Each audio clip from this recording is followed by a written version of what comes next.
Alors, déjà, j'ai voulu vraiment enfoncer le clou quand les gens disaient on va parler de pédagogie innovante et tout de suite les gens pensent à la numérisation, la digitalisation, les technologies. Alors, j'ai fait exprès pour laisser mon fauteuil roulant hautement technologique à l'extérieur pour vous parler de pédagogie sans qu'on soit contaminé par les technologies. Alors, ce que je vais faire, c'est que je vais vous parler d'innovation particulièrement pédagogique dans l'enseignement supérieur, dans le fond pour nous aider à prendre conscience qu'on peut parler d'innovation dans l'enseignement sans nécessairement parler de numérisation, de digitalisation. On va voir qu'il y a un lien, mais on va voir qu'il y a quand même toute une réflexion sur l'innovation pédagogique qui est en amont de la réflexion sur la technologie. Alors, on va essayer de voir si ça marche. Alors, je vais vous parler de ça avec 3 étapes, si on veut, dans ma présentation. Premièrement, comment est-ce qu'on décrit l'innovation pédagogique? Et ceux et celles d'entre vous qui avez jeté un coup d'œil dans la littérature, vous avez vu qu'il y a plusieurs façons de décrire l'innovation pédagogique. Comme je dis toujours, tout le monde veut faire carrière, tout le monde invente sa définition. C'est bien, mais après, quand on est sur le terrain et qu'on essaie de voir comment expliquer à nos collègues enseignants, aux collègues de notre institution, ce que c'est que l'innovation et comment innover, ça devient un petit peu plus compliqué. Donc, on va essayer de clarifier ce que c'est que l'innovation pédagogique, particulièrement ce qu'on pourrait appeler des dimensions fondamentales de l'innovation pédagogique. Et puis après, je parlerai de portes d'entrée dans l'innovation pédagogique que vous reconnaîtrez assez facilement. Mais tout ça, bien entendu, appliqué à l'enseignement supérieur. Donc, on est dans une logique quand même un petit peu différente de l'enseignement primaire, de l'enseignement secondaire. Alors, si on commence par les façons de décrire l'innovation pédagogique, en fait, là, je vous dresse un tableau très, très général de ce que l'on va retrouver dans la littérature, dans l'enseignement supérieur, qui va parler d'innovation pédagogique. Alors, certains vont vous dire, l'innovation, c'est faire appel aux technologies versus ne pas faire appel aux technologies. Alors, c'est une façon d'envisager les choses. On a parfois, vous savez, des présidences ou des recteurs d'universités qui sont nommés, qui disent tout à coup, nous, on va mettre du podcast dans toutes les salles de classe avec une captation automatique de toutes les classes, et puis comme ça, on sera innovant pédagogiquement. Il y a des universités qui ont fait ça. Et une fois qu'ils ont terminé tout ça, quelques années plus tard, ils ont regardé et environ 5% des podcasts qui avaient été développés avaient été visionnés ou utilisés par les étudiants. Donc en anglais, on appelle ça « much ado about nothing ». Donc beaucoup de choses, pour pas grand-chose finalement. Alors, c'est une façon d'envisager l'innovation. Une autre façon, on va parler d'approche pédagogique traditionnelle versus d'approche pédagogique nouvelle. Les gens, ils entendent parler de la classe inversée, de l'apprentissage par problème, et ainsi de suite. Et là, on va se dire, ça, c'est de l'innovation parce qu'on enseigne d'une nouvelle façon, avec un truc qui a un nom, et ainsi de suite. Mais ce n'est pas tout à fait la seule réalité. L'innovation, dans certains cas, c'est vraiment de s'éloigner de ses pratiques antérieures, de faire différemment, sans nécessairement que ce soit complètement nouveau. Je vous donne l'exemple d'un collègue qui enseignait dans un département d'italien où la norme parmi ses collègues, c'était de rédiger un texte et de venir le lire aux étudiants. Et ce prof-là, un matin, a dit « Ah non, je ne vais quand même pas venir lire, je vais venir leur parler comme ça d'éléments en tout. » Alors ça, c'était s'éloigner ou ne pas reproduire les pratiques antérieures, mais non seulement ça, c'était aussi ne pas respecter les normes en vigueur. Parce qu'aux yeux de ses collègues, cette personne-là n'enseignait pas comme il le faut. Donc, on peut parfois pas faire des changements révolutionnaires et être quand même dans l'innovation, parce que l'innovation, elle va être dépendante du contexte socio-culturel dans lequel elle prendra forme. Donc finalement, quand on réunit ces diverses façons de voir l'innovation, on va se rendre compte qu'il n'y a pas une seule définition de l'innovation pédagogique. Si vous êtes intéressé à regarder un petit peu plus en détail la différence entre innovation, novation, nouveauté, je vous invite à regarder l'article qui a été produit par Christelle Lison et collègues de l'Université de Sherbrooke dans la Revue internationale de pédagogie de l'enseignement supérieur. J'ai la référence à la toute fin des diapos. Mais ce qu'on va faire plutôt ici, c'est qu'on ne va pas chercher à définir l'innovation, on va plutôt avoir un regard méta là-dessus et se dire, mais finalement, quelles sont les conditions fondamentales pour qu'il y ait innovation pédagogique, particulièrement dans le supérieur? Et là, moi, j'en identifierais deux. Et je peux les relier à certains éléments plus théoriques que je vous présenterai dans un instant. Mais je les relie aussi beaucoup à ma propre expérience d'une vingtaine d'années d'accompagnement d'enseignants, d'enseignantes qui cherchent à changer leur pratique pédagogique justement dans cette optique d'innovation. Qu'est-ce que les gens cherchent à faire? Alors, il y a une première dimension qui est cette idée d'améliorer l'expérience d'apprentissage des étudiants, d'améliorer l'expérience apprenante. Améliorer l'expérience apprenante, ça veut dire quoi? Ça veut dire faire en sorte que les apprenants aient le sentiment de développer des connaissances et des compétences qui sont porteuses de sens. Ça ne veut pas dire obtenir des bons résultats à l'évaluation des enseignements par les étudiants. D'accord? Parce que moi, je me souviens d'un cours que j'ai donné il y a une vingtaine d'années où une étudiante avait super mal évalué mon cours et dans les commentaires à la fin, elle avait écrit « J'ai rien appris de nouveau dans ce cours si ce n'est qu'à penser ». C'était nul. Alors c'est quand même pas mal, parce qu'apprendre à penser, pour ceux et celles qui sont familiers avec la taxonomie de Bloom, c'est un petit peu en profondeur dans l'apprentissage. Donc c'est un peu l'idée. Hein.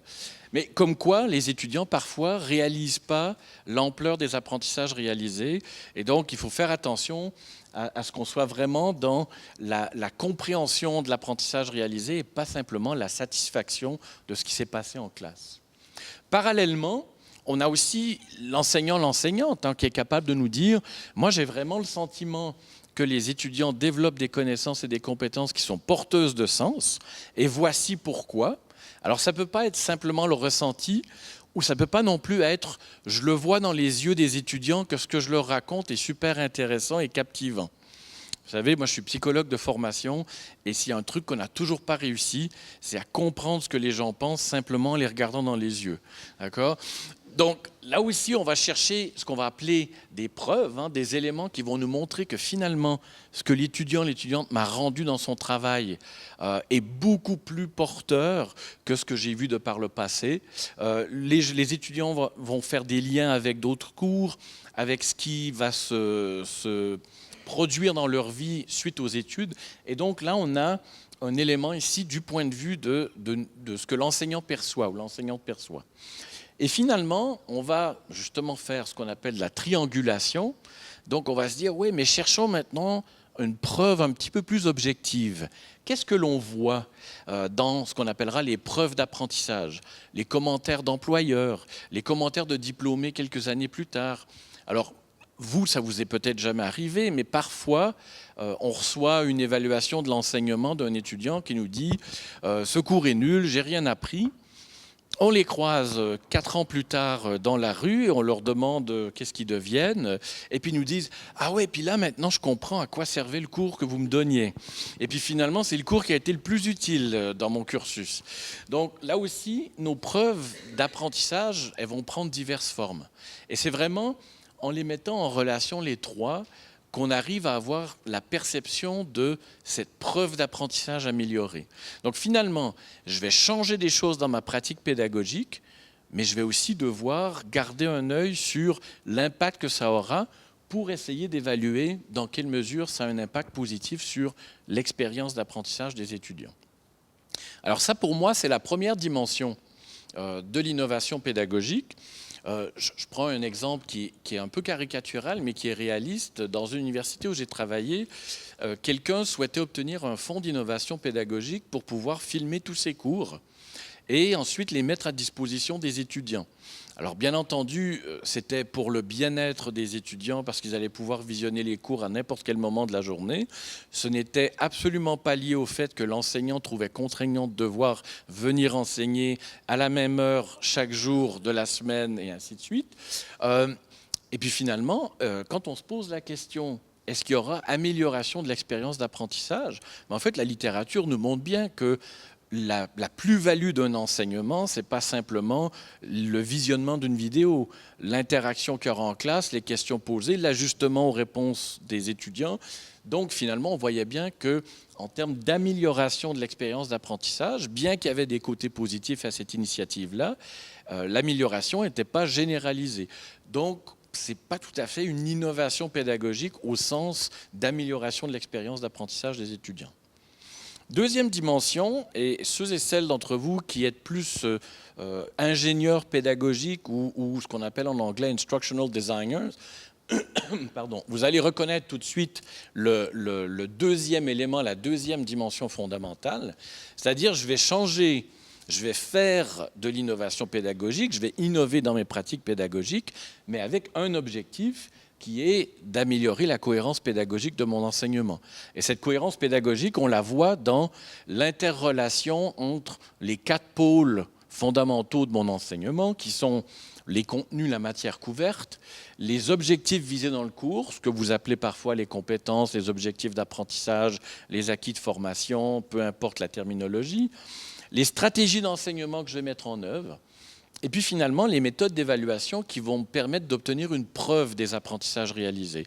Et vous voyez qu'en toile de fond, on a justement les apprentissages des étudiants. Et si je prends des mesures d'innovation dans mes pratiques pédagogiques, la question que je vais devoir me poser, c'est dans quelle mesure est-ce que j'améliore la cohérence de ce dispositif? Est-ce que si je me lance tout à coup dans la classe inversée ou dans l'apprentissage par problème, mais que l'objectif du cours que je donne en anatomie, c'est que les gens à la fin du cours soient capables de m'énumérer les os du corps humain, les différents muscles du corps humain, donc ce qu'on appellerait dans la taxonomie de Bloom des apprentissages davantage de surface, ben là, même si j'innove pédagogiquement avec l'apprentissage par problème ou la classe inversée, je vais me rendre compte que finalement, je n'améliore pas la cohérence pédagogique. Peut-être que les étudiants vont trouver plus intéressant, ou peut-être pas. Souvent, ce qui va arriver dans un dispositif comme celui-là, c'est qu'à la toute fin, les étudiants vont se dire « Oui, mais finalement, on a fait ça, tout ça pourquoi ?» Et vous n'auriez pas pu juste nous donner la liste des muscles et des os et qu'on l'apprenne par cœur, parce que finalement, à l'examen, c'est de ça qu'on a besoin. Donc, ces 2 dimensions fondamentales, je vous inviterai à les garder en tête pendant les 3 journées de cette activité pour vous dire, mais finalement, c'est ce que l'on fait déjà intuitivement, mais là maintenant, je suis capable d'expliquer en quoi l'amélioration de l'expérience d'apprentissage se réalise et comment j'améliore la cohérence pédagogique du dispositif d'enseignement-apprentissage. Maintenant, je vous disais aussi que je vais vous parler en termes un petit peu plus concrets d'innovation pédagogique. Et là, je vais vous parler des portes d'entrée dans l'innovation, c'est-à-dire, finalement, quand on parle d'innovation pédagogique, ça veut dire quoi en termes d'action prise par l'enseignant? Et bon, on aurait pu faire un modèle à 5 portes d'entrée, à 8 portes d'entrée. J'en ai choisi 5 pour pouvoir faire carrière comme les autres. Alors, si vous n'êtes pas satisfait, vous rajoutez des portes si vous voulez, ainsi de suite, mais vous allez voir que ça devrait capturer à peu près tous les types d'innovation pédagogique que l'on peut rencontrer. Alors, je vais commencer à gauche avec les méthodes d'enseignement parce que c'est le plus évident. Alors, qu'est-ce qui se passe quand on entre par la porte des méthodes d'enseignement dans l'innovation? En fait, en tant qu'enseignant-enseignante, on va modifier volontairement et consciemment ces pratiques enseignantes. Je dis bien en tout ou en partie, parce que parfois les gens s'imaginent qu'ils doivent faire table rase de ce qu'ils faisaient. Dans le domaine de l'ingénierie pédagogique, on a l'habitude de dire que toute nouvelle formation prend 3 ans avant d'être bien rodée. Si vous êtes chanceux, au bout de 2 ans, ça tourne bien. Si vous êtes malchanceux, au bout de 4 ans, ça ne tourne toujours pas. Le problème, c'est que si après 1 an, vous changez tout, vous vous retrouvez, encore une fois, au début du cycle de 3 ans.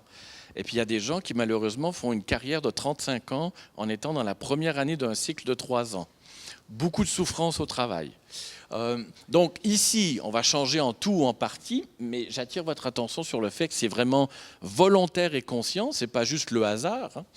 Et ce n'est pas juste parce que mon collègue a changé ça, je me suis dit, tiens, je vais faire la même chose.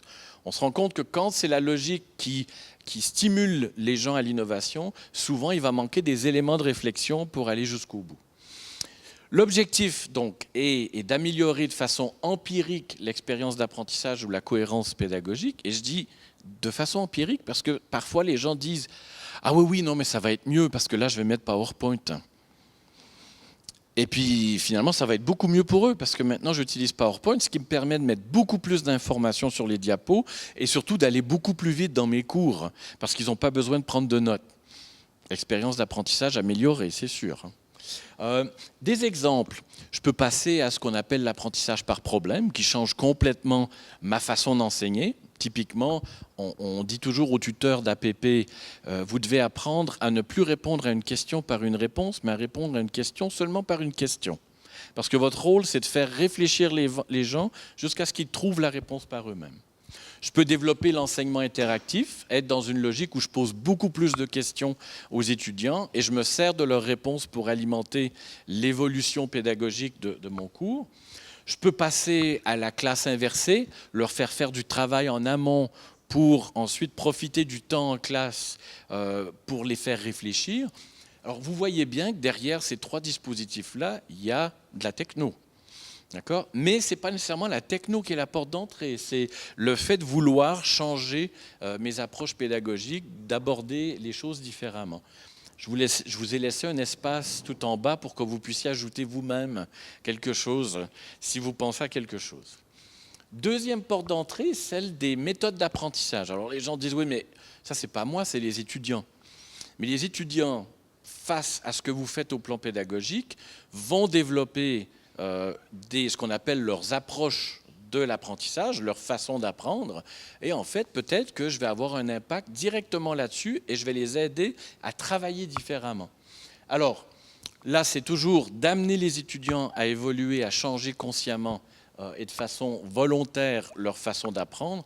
Bon, volontaire entre guillemets, parce qu'au début, ils n'aiment pas ça. Mais finalement, ils entrent dedans, ils se disent « Ah ouais, finalement, ça va assez bien si on le fait comme l'enseignant nous a dit ». Toujours amélioration empirique de l'expérience d'apprentissage ou de la cohérence pédagogique. Et là, des exemples. Mettre en place des travaux de groupe. Alors, vous savez, quand je travaille avec des enseignants qui me disent « Ah, mais moi, je fais des travaux de groupe avec les étudiants, et ci et ça », je leur dis « Quel est votre objectif ? Est-ce que c'est de réduire le nombre de copies que vous avez à corriger ou est-ce que c'est d'aider les étudiants à apprendre à travailler en groupe ?» Alors, bien entendu, ils disent tous « Ah, d'apprendre à travailler en groupe », parce que ça la fout un peu mal quand on dit que c'est pour réduire le nombre de copies. Mais le problème, c'est que après, est-ce que je leur enseigne à travailler en groupe ? Est-ce que j'évalue leurs compétences de collaboration en groupe ? Est-ce que je leur ai donné des ressources pour travailler en groupe ? Et est-ce que finalement le dispositif leur permet vraiment de travailler en groupe ? Ou est-ce qu'ils vont développer leurs compétences de haut niveau reconnues dans la taxonomie de Bloom qui s'appelle le saucissonnage, où chaque personne devient spécialiste d'un petit sujet pointu. Et finalement, quand on est ensemble, c'est pas mal, mais quand on est seul, on n'a pas développé beaucoup de compétences. Changer le format de la production étudiante. Il y a quelques années, je travaillais avec une enseignante qui faisait produire des rapports aux étudiants dans le domaine de l'ergothérapie sur la question du handicap. Et elle me disait, tu sais, il me semble que ce rapport-là, c'est pas très parlant pour eux, et puis ils auront de la peine à relier tout ça à leur pratique d'ergothérapeute plus tard. Et finalement, on a décidé de travailler sur la logique du scrapbook électronique, où, alors elle a changé son dispositif pédagogique, c'est-à-dire qu'elle a décidé de mettre les étudiants en fauteuil roulant pendant une journée en leur donnant une liste de choses qu'ils devaient faire, prendre le train, faire des courses, et ainsi de suite. Et ils devaient noter tous les obstacles rencontrés, mais plutôt que les noter par écrit, c'était photo, et de développer un scrapbook électronique de ces obstacles-là avec les stratégies déployées pour contourner l'obstacle. Donc là, on change vraiment le format de la production étudiante. On est passé sur un truc plus visuel que propositionnel. On peut aussi changer la nature de la production étudiante, c'est-à-dire si je leur demande de faire un travail de recherche sur ce que c'est que le handicap, et là, on est dans l'apprentissage très intellectuel du handicap. Je ne travaille pas nécessairement sur mon ressenti et sur mon empathie à l'égard de la personne qui a le handicap. Et donc ici, dans le cadre de ce travail qu'elle faisait, non seulement elle documentait les obstacles et les stratégies rencontrées, mais il y avait un petit encadré qui était comment je me suis senti face à cet obstacle. Et donc, comment une personne en situation de handicap va se sentir si elle en rencontre une douzaine comme ça dans sa journée. Je vous rassure, ça se passe généralement très bien si on a un plan B. Comme laisser le fauteuil roulant dehors pour venir jusqu'à l'intérieur en m'appuyant sur l'épaule de Bernard. Donc, encore une fois, une porte d'entrée différente dans la pédagogie. Ici, on va plutôt travailler sur ce qu'on va appeler les moyens d'enseignement, c'est-à-dire les outils ou les outils logistiques, les moyens techniques, pratiques, logistiques qui n'étaient pas nécessairement utilisés antérieurement. Toujours dans cette logique d'améliorer l'expérience d'apprentissage et la cohérence pédagogique. Donc, je peux faire appel à un environnement numérique de travail que je n'utilisais pas avant. D'accord ? C'est une façon, et là on se dit, ah ouais, tiens, les technologies, c'est évident que ça va être une contribution à l'innovation. Bon, si je m'en sers simplement pour faire du dépôt de documents et qu'il n'y a pas beaucoup d'activités sur le site, bah, c'est peut-être pas une grande innovation aujourd'hui. Dans les années 70, 70 pour les Français et les Québécois, dans les années 70, je me serais servi d'un dépôt et d'envoyer les étudiants sur un serveur chercher des documents. Là, ça serait une grande innovation. Mais aujourd'hui, c'est plus vraiment le cas. Je peux me tourner vers un stage de terrain, je peux envoyer les étudiants vraiment travailler en quelque part sur le terrain dans un contexte particulier pour améliorer ou développer les connaissances, les compétences. Et donc là, logistiquement, il y a tout un pan de l'organisation de mon enseignement qui change. Je peux aussi travailler dans une logique de réalisation d'expériences en laboratoire, en virtuel, avec des serious games ou autres. Et en fait, je vais changer là aussi les moyens d'enseignement. Bien entendu, mes méthodes d'enseignement, les méthodes d'apprentissage vont changer. Et c'est la raison pour laquelle, quand on regarde ce schéma-là, on voit que c'est en fait des portes d'entrée différentes, mais qui vont vers le même objectif. Et donc, il y a des chevauchements, bien entendu, entre ces diverses portes d'entrée dans l'innovation pédagogique. On va prendre un regard un tout petit peu différent, on va prendre un petit peu d'altitude. Bruno Montagny, tout à l'heure, parlait de la révision des programmes d'études, de l'évaluation des programmes d'études. Et en fait, on va aussi travailler sur l'innovation à un niveau plutôt équipe pédagogique, à un niveau plutôt programme d'études, où là, on peut travailler à changer l'organisation du cursus, de façon à améliorer l'expérience d'apprentissage ou améliorer la cohérence pédagogique. Typiquement, je peux instaurer l'alternance études-travail. Alors, les collègues québécois connaissent le programme coopératif de l'Université de Sherbrooke. Pour les collègues français ou suisses, quand on a développé cette logique-là, c'était de dire on va dorénavant construire l'année académique sur 3 semestres, automne, hiver, été. Et chaque semestre, l'étudiant, l'étudiante change d'environnement. Donc, à l'automne, je suis à l'université, à l'hiver, je suis en entreprise, à l'été, je suis à l'université, à l'automne suivant, je suis en entreprise. Donc, c'est une alternance travail-études, un modèle différent de ce que l'on conçoit parfois comme alternance travail-études. Et donc, ça a un impact parce que je dois réorganiser tous les cours. Mes cours, en fait, se suivent plus d'un semestre à l'autre. Il y a généralement la notion d'intégration de l'expérience professionnelle avec un portfolio ou d'autres outils pour retourner à l'université en capitalisant sur ce qui a été fait.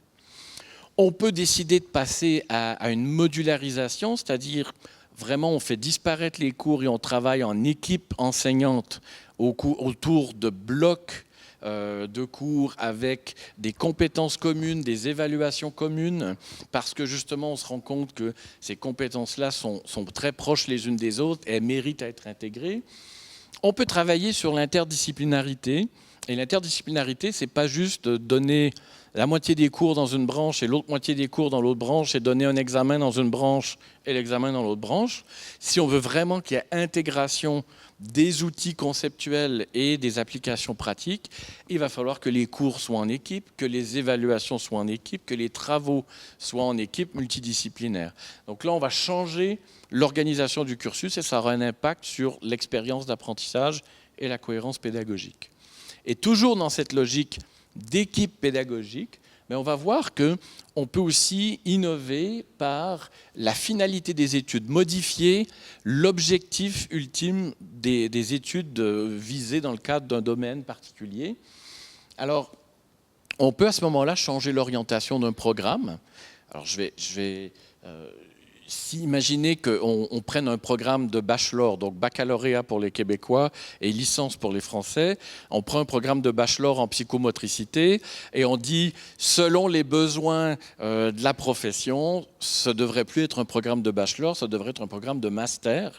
Donc on passe de 3 ans à 2 ans, mais ce n'est pas les mêmes cours, parce que vous savez, il y a des cadres de qualification européens, nationaux qui nous disent un programme de bachelor sert à telle chose et un programme de master sert à telle chose.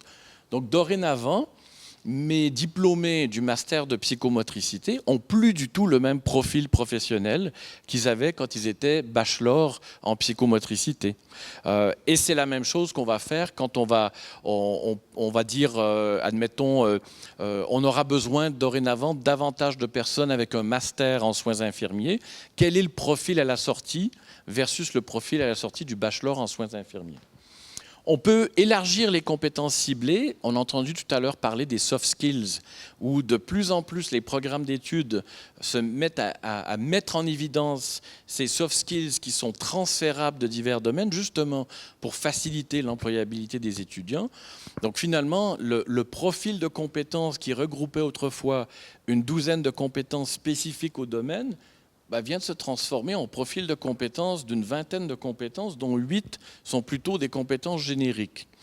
Donc on a élargi les compétences qui sont ciblées, on les a rendues plus évidentes.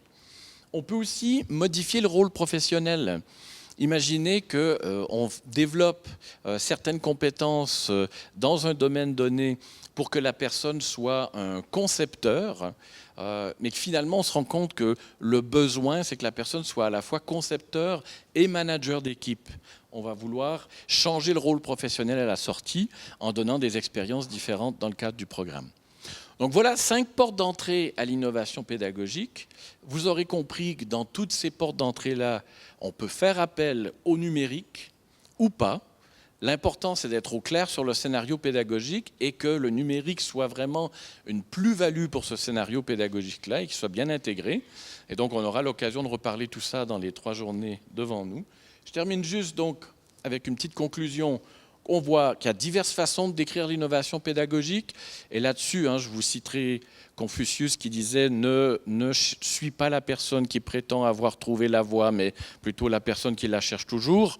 Donc les gens qui vous disent « Non, l'innovation pédagogique, c'est ça », c'est un peu restrictif. Et on va plutôt aller dans une approche plus vaste de l'innovation pédagogique, justement pour encourager des gens qui font de l'innovation pédagogique sans le savoir à vraiment formaliser ce qu'ils font. Il y a diverses portes d'entrée, donc les gens qui croient la seule porte d'entrée, c'est faire de la classe inversée, non. Vous pouvez les aider à voir qu'il y a diverses façons de faire de l'innovation pédagogique. Et puis on va essayer de garder un œil sur ces 2 conditions fondamentales que sont l'amélioration de l'expérience d'apprentissage et l'amélioration effective de la cohérence pédagogique. Et j'ai écrit effective parce que, ou empirique, comme je disais tout à l'heure, parce que parfois, c'est mon intention d'améliorer les choses, mais la question, c'est est-ce que le résultat améliore la réalité? Et puis voilà quelques petites références, celles dont je parlais de Christelle Lison et collègues, qui peuvent vous aider à réfléchir sur l'innovation.